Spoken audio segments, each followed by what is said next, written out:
Hello everyone, cooking with mom চ্যানেলে আপনাদের সকলকে স্বাগত জানাই।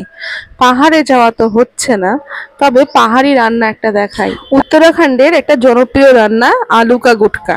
এর জন্য গোটা 5 বড় আলুকে সেদ্ধ করে নেওয়া হয়েছে। আলুগুলোকে ছুলে নেওয়া হয়েছে, ছুলে নিয়ে এরকম করে ভালো করে কেটে নেওয়া হয়েছে। যেমন করে কাটা হয়েছে আপনারা আপনাদের সাইজ অনুযায়ী কাটবেন, একটু মাপে বড় রাখবেন যাতে কড়াইতে দেওয়ার পর ঘ্যাট না হয়ে যায়।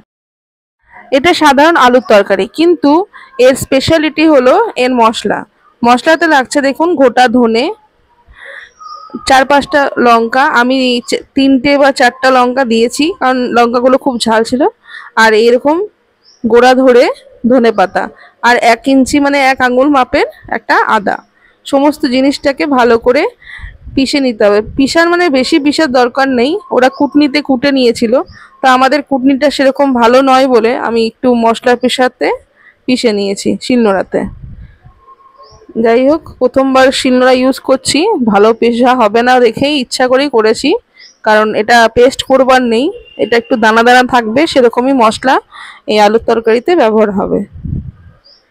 আমাদের মশলা পেশা হয়ে গেছে, এরপর তুলে রাখা হলো। একটু একটু জল দিতে পারেন, কারণ দিলে পরে মশলার মধ্যে ঢুকবে ভালো করে আলুর মধ্যে। এরপর আর কিছুই না, কড়াই গরম করতে দেওয়া হয়েছে, এর মধ্যে দেওয়া হলো সর্ষের তেল। 2 চামচ মতন সর্ষের তেল ইউজ করা হয়েছে। তেল ভালো করে গরম হয়ে গেলেই তার মধ্যে আধা চামচের মতন গোটা জিরে ইউজ করতে হবে। আর সাথে দেওয়া হলো তার থেকেও কম মানে 8 চামচের একটু কম হিং।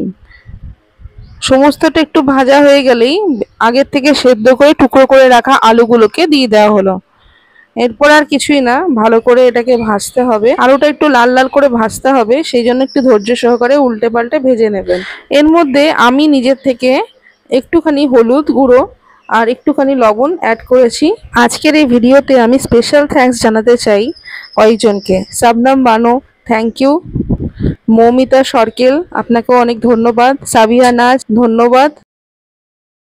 চন্দ্রশেখর কেশরী, অনেক ধন্যবাদ। সুছন্দা পাল, ধন্যবাদ। সোমার ডেলি লাইফ, ওকেও থ্যাঙ্কস। এদিকে আলুগুলো ভাজা হয়ে গেছে, এই মুহূর্তে আগের থেকে বেটে রাখা মশলাটা দিয়ে দেওয়া হলো। এরপরে ভালো করে কষিয়ে নিতে হবে। আর মোনালিসা, তোমাকেও থ্যাঙ্কস। রি দাস অনেক কমেন্ট করে, আমাকে অনেক সাপোর্ট করে, অনেক ধন্যবাদ। আর সোহানি, তোমাকেও অনেক থ্যাঙ্কস। আর মহুয়া চ্যাটার্জি, ওকেও তো অনেক থ্যাঙ্কস। যাই হোক, এদেরকে অনেক থ্যাঙ্কস। যাদেরকে মেনশন করিনি তাদেরকেও থ্যাঙ্কস, যারা আমার ভিডিও ডেলি দেখে কমেন্ট করো, আর এইভাবেই পাশে থেকো। দেখতে দেখতে আমাদের রান্নাটা প্রায় রেডি। এরপরে একটুখানি ধনেপাতা ছড়িয়ে দিয়ে গরম গরম পরিবেশন করুন আমাদের আলু কা গুটকা। নাম যাই হোক না কেন, খেতে কিন্তু দারুণ হয়, রুটির সাথে বেশি মানায়। তবে আমরা ভাত আর ডাল ভাত দিয়ে খেলাম, ভালোও লেগেছে, কিন্তু খারাপ লাগেনি। রুটি দিয়ে ট্রাই করতে পারেন, ঝটপট হয়ে যাওয়া একটা দারুণ রান্না, নতুন ধরনের রান্না। আর আমার রান্না কেমন লাগে তা আমাকে কমেন্ট করে জানাবেন। এরকমই নিত্য নতুন রান্নার জন্য অবশ্যই আমাদের চ্যানেল কুকিং উইথ মমকে ফলো করে রাখবেন। ভিডিওটা দেখার জন্য অজস্র ধন্যবাদ। ফিরে আসবো নতুন এক রান্না নিয়ে।